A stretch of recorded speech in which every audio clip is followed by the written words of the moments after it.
This is Dr. Rabbi Larry Hirsch. Stay tuned. Taped with Rabbi Doug is next.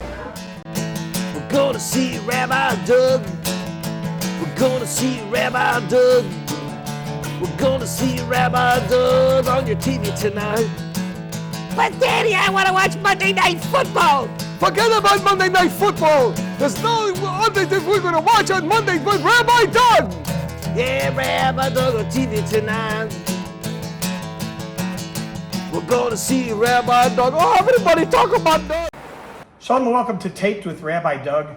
Once again, it is my great honor and pleasure to have with me Rabbi Dr. Larry Hirsch from Beit El in Israel, who is back here in Chicago. He was here during the spring, and we talked to him right before Pesach. He's now here at the beginning of the summer once again, visiting his mother once again, doing some doctor work in hospitals here around the Chicago area.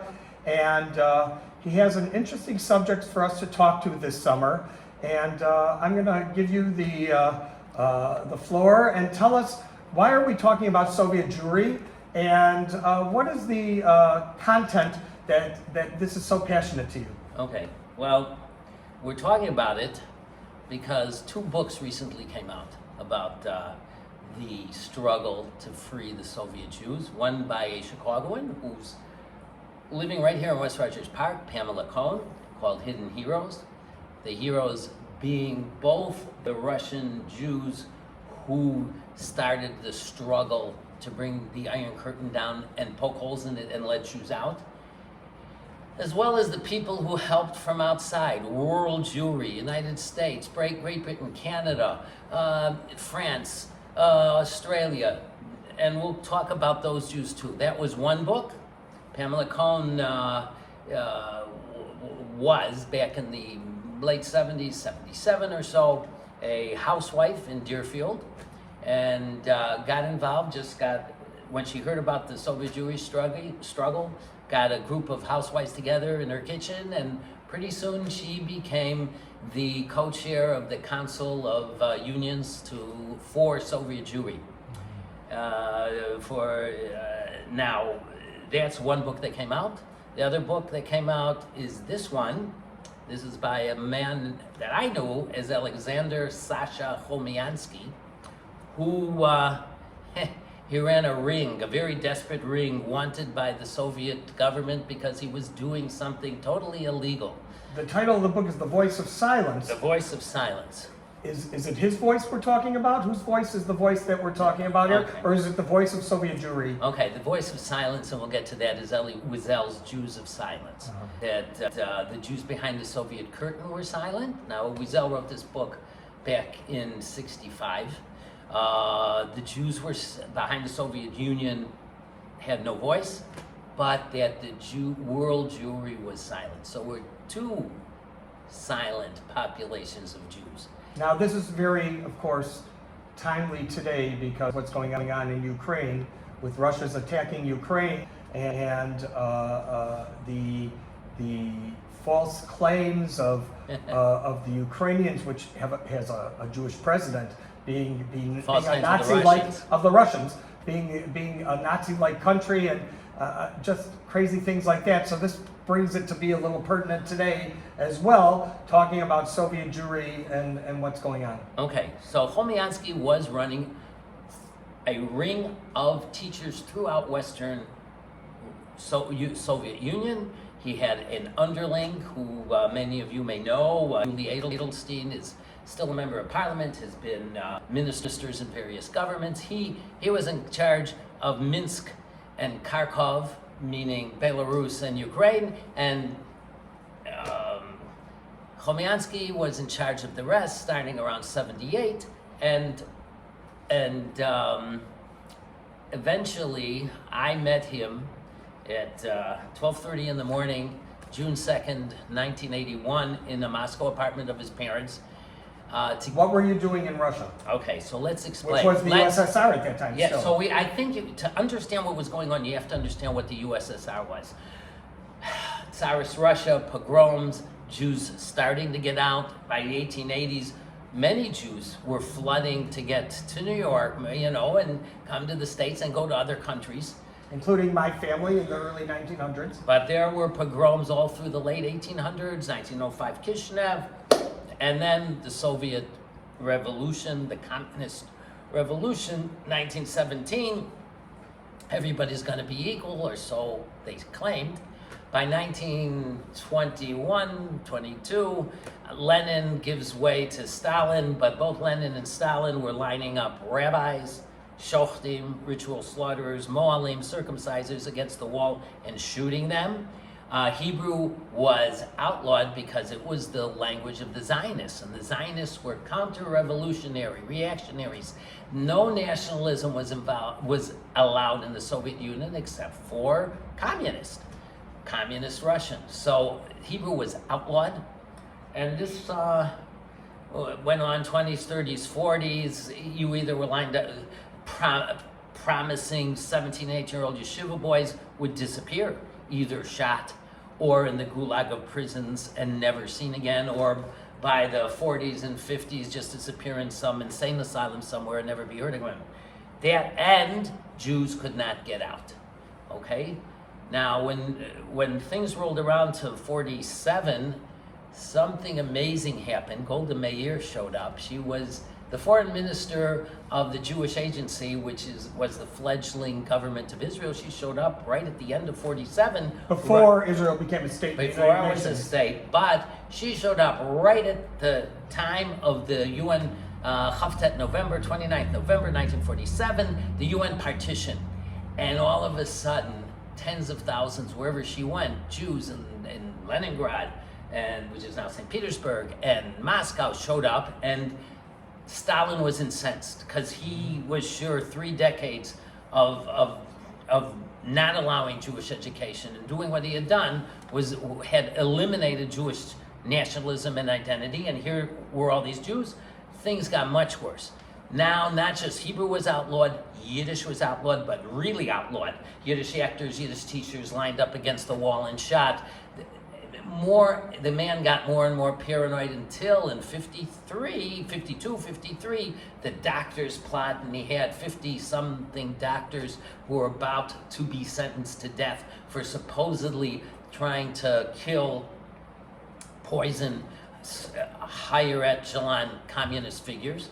Until, thank God, 53 rolled around and Stalin on Purim died, or he was poisoned by Beria of the KGB and KVD or whatever it was.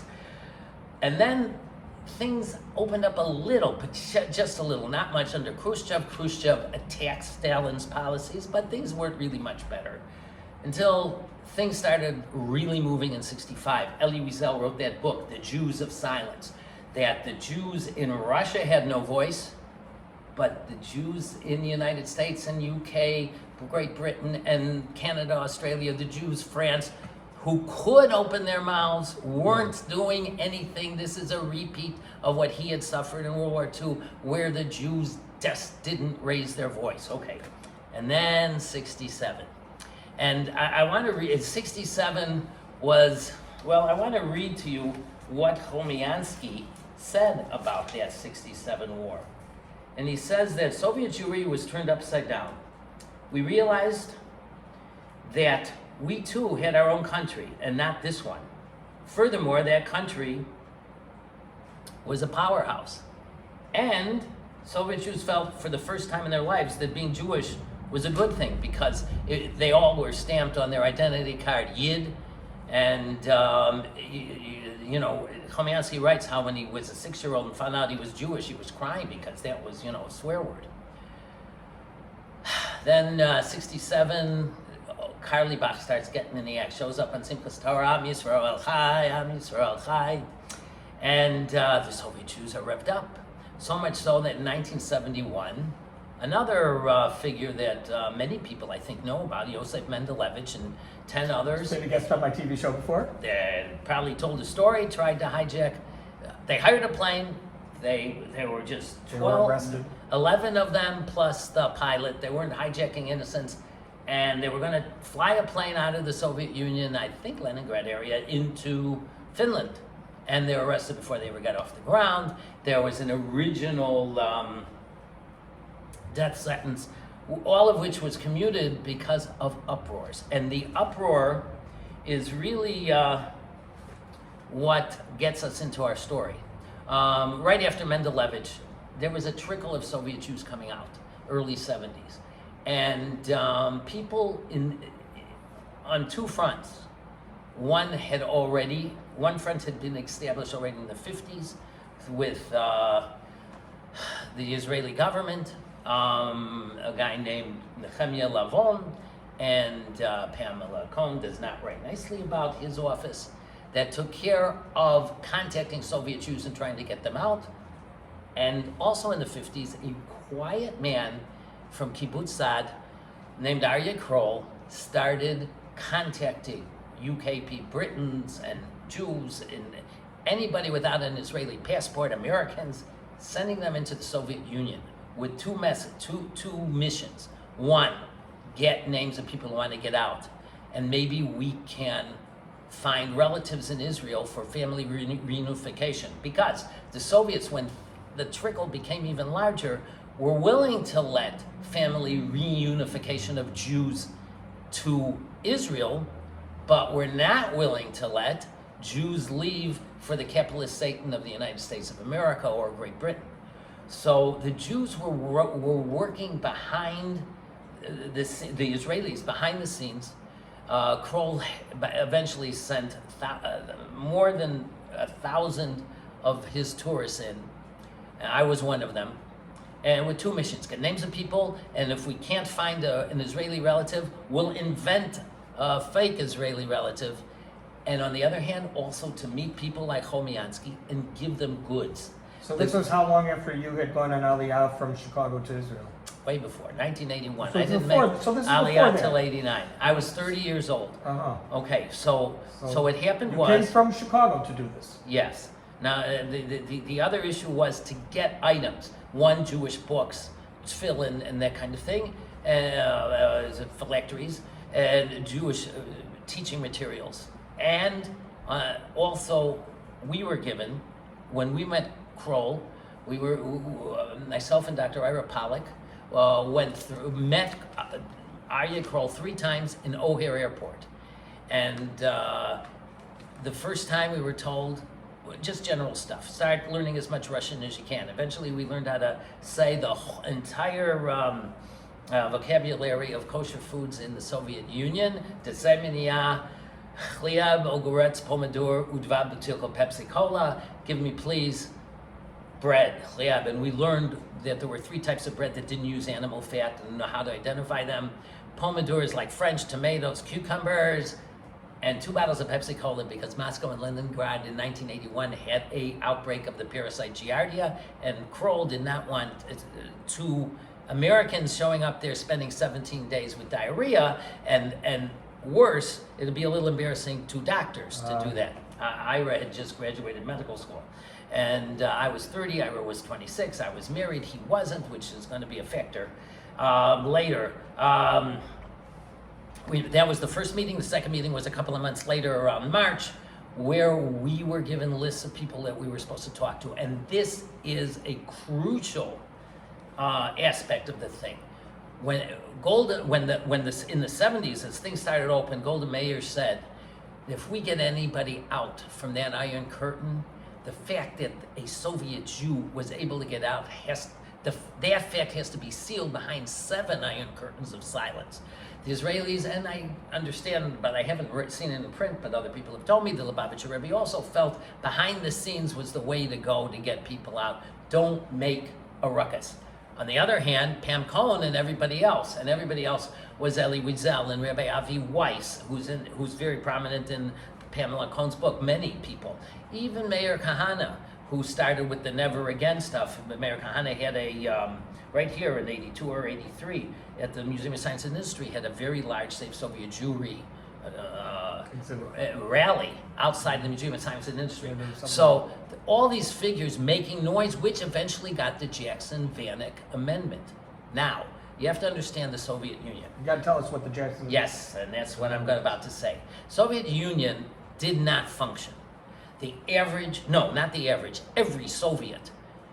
We talked to a cardiologist. He made 100 rubles a month. The street cleaner made 100 rubles a month. It didn't matter how many hours you put in or what job you did, 100 rubles. Now, in the open market, 100 rubles was 25 bucks. $1.25, 5 rubles was your apartment, which you didn't own because the communists owned everything. And that was the downfall of the Soviet Union. At one point, we on June 6th or so, no, later in the month, around June 13th, we took a flight from Tashkent, which is the south of Russia, way up to Leningrad, which was 2,400 miles away. And propeller plane, it took, I think, about 6-7 hours. Oh, when we were in Moscow and Leningrad, tourists could go to the Communist Party grocery stores. The Communist Party grocery stores looks like your Jewel here in the United States of America, full with everything you want. Kiwis in the middle of winter and every tropical fruit. So Communist Party members, by the way, people don't understand. In 1981, 250 million Soviets, 1 million Communist Party members. So basically they were corrupt and the system doesn't work. Okay, so we have a third meeting. In the third meeting, with Larry Crow, all in O'Hare, he gives us the goodies, what we called it. 3 cameras, an expensive Minolta, Canon, and Olympus, about 20 watches. We felt like a couple of pickpockets. Had a watch. We each had 10. And jeans, American jeans. Wasn't there a problem with Russian customs going through with those things? Well, he said you might have a bit of a problem. So between the two of you, pick who's got the better camera. You're allowed 1 more camera, and it's why, if I get a chance, I'll explain. I had no pictures of Russia till I went to Rome in 2014. I'll explain, but I ran into a Russian there, and I got pictures of me. Okay, we'll get to that. But as it turned out, they didn't care at all at Russian customs about all that loot. What they cared about was a bunch of Steinsaltz Gemorahs, the Sefer Toda'ah by Kitov, the Book of Jewish Heritage. What they cared about was Jewish books. Okay, we'll get to that. So we got that on our third visit with him. The 2 months earlier, and that was 2 weeks before we left. Our second visit, we got lists of people we talked to because the Israelis said you talk to only people on the list because these are people who want to go to Israel. Don't talk to people who want to go to the U.S. And we had an amazing story at the end of our visit in Leningrad. People were telling us we had to go see this guy. Well, a guy who was a naval engineer. He and his wife and 2 kids were about to finally to get on a plane to get out. The wife and the 2 girls were allowed on the plane, and he, and a year and a half earlier, we were there in June 81, so 79, was not allowed on the plane. He hadn't seen his family in a year and a half when we got to him in Leningrad, and he gave us a letter.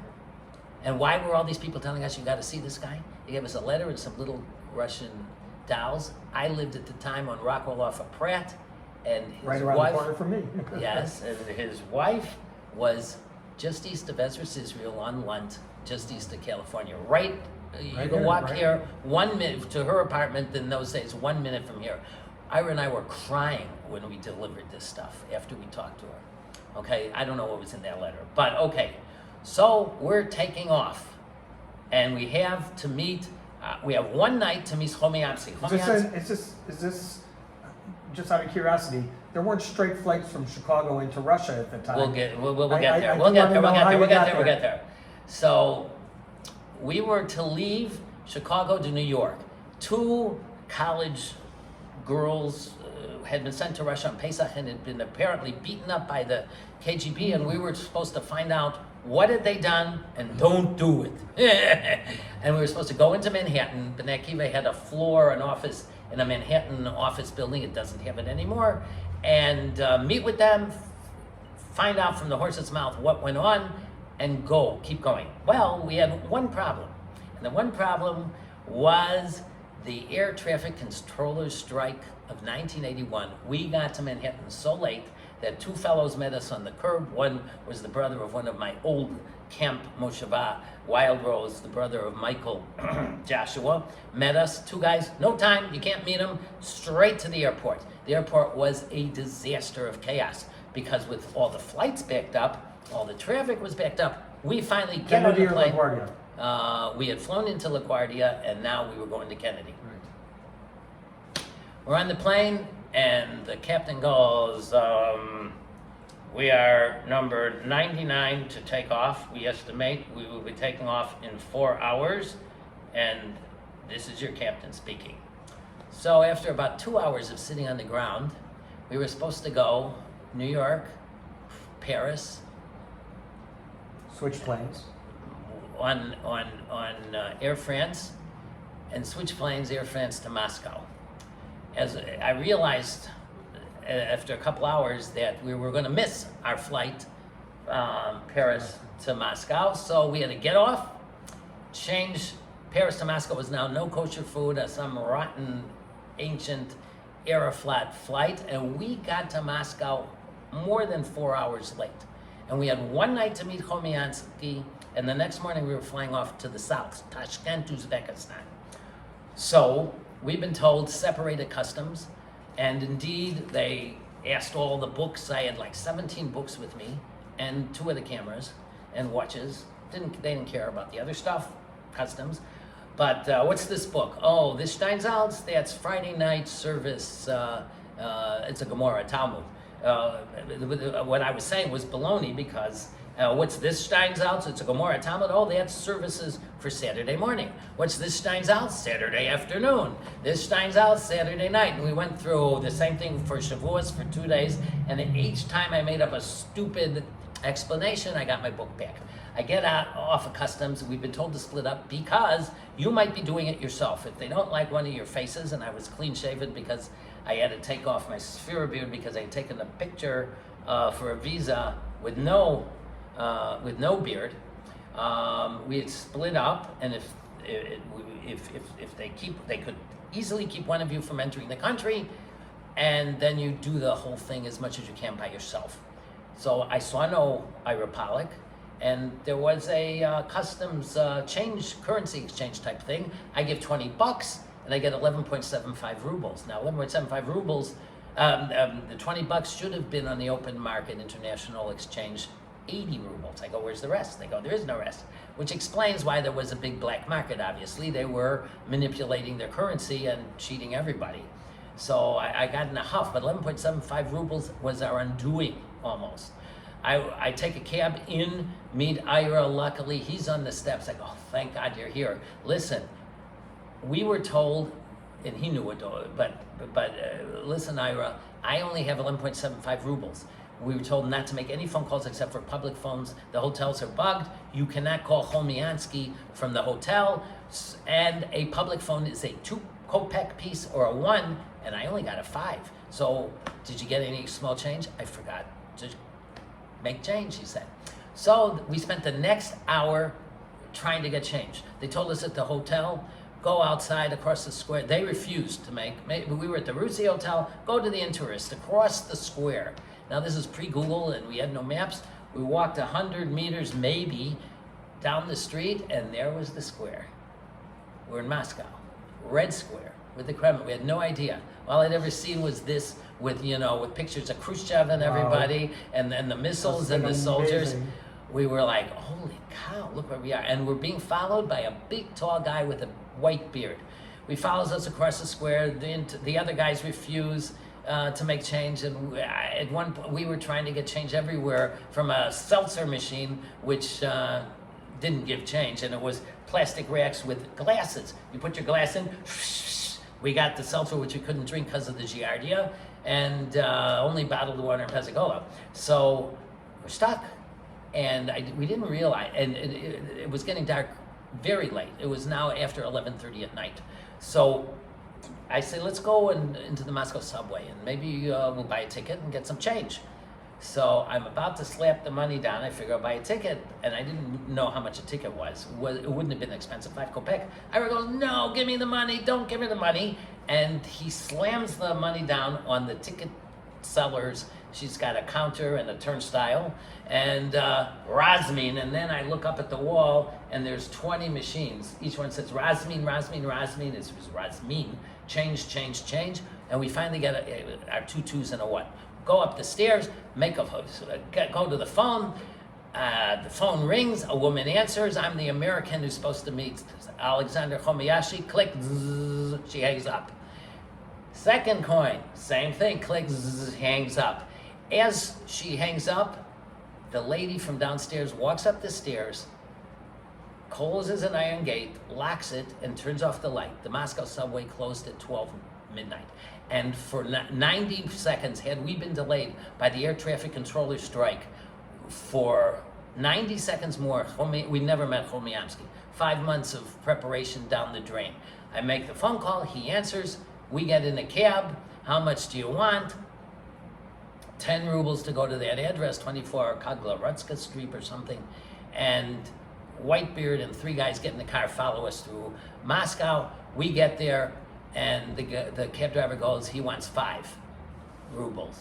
And I goes, give him 5 rubles. I go, yeah, give him 5 rubles. They make 100 rubles a month. 5's a fortune. He takes off. So he goes, don't worry, I'll stay here. He's not going anywhere. I didn't give him any money. Opened up a dictionary and said zhadat, which is perfect Russian for to wait. And I go upstairs, and there's a knock on the door, and there's Chomyansky, dressed in kind of disguise, looks like a chassid. And I walk in the room with a wire and a bare bulb, and I start opening my mouth. We're the Americans sent by Harry Kroll with these and he goes like this to me, points to the bulb. It's obviously bugged, and we talked with one of those little kitty things with a pencil that's just a piece of wood, and you go, and it erases, and that's how we talked. And I give him all the goodies, and about 2-3 minutes later, no, first they're screaming in the street, then at the door, thank God, Zaira, what's wrong? He wants 15 rubles. I go, he can want 50 rubles all he wants. We got 5, we got 10, we got 11 actually, and we don't have 15. So Chomyansky asks us, now he speaks a perfect English, well, what's going on? So he walks out of the room and comes back with a big smile on his face and 5 rubles. And we're the guys who he got rid of.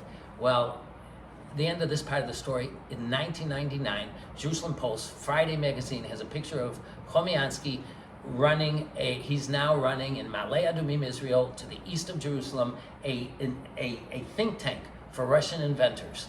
And so I call him after Shabbos. And I'm going to stop you right there because you're going to tell us about that calling. We have to go. This is the end of this episode. We're going to do a second episode continuing the story from this telephone call with Chomyansky, right? And I want to thank all of you for being with us. Rabbi Dr. Larry Hirsch telling us this incredible story of his trip to Russia, bringing items to Russia, which took place during the rule of the Soviet Union. It's an amazing story. We're going to hear more. Remember, check out our website, www.tvrabbi.com, where you can also see former shows on the web. Our email, info@tvrabbi.com. We'll see you next time, and Dr. Hirsch next time, right here on Taped with Rabbi Doug. See you soon. Shalom. Talking about Rabbi Doug. Talking about Rabbi Doug on your TV show.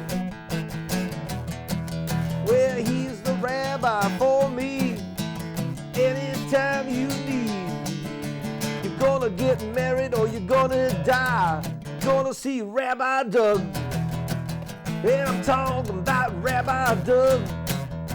Talking about Rabbi Doug. Talking about Rabbi Doug on your TV show. Well, he's the rabbi for me. Anytime you need. You're gonna get married or you're gonna die. Gonna see Rabbi Doug. Gonna see Rabbi Doug. Gonna see Rabbi Doug. Gonna see Rabbi Doug on the TV tonight. This has been a Taped with Rabbi Doug production.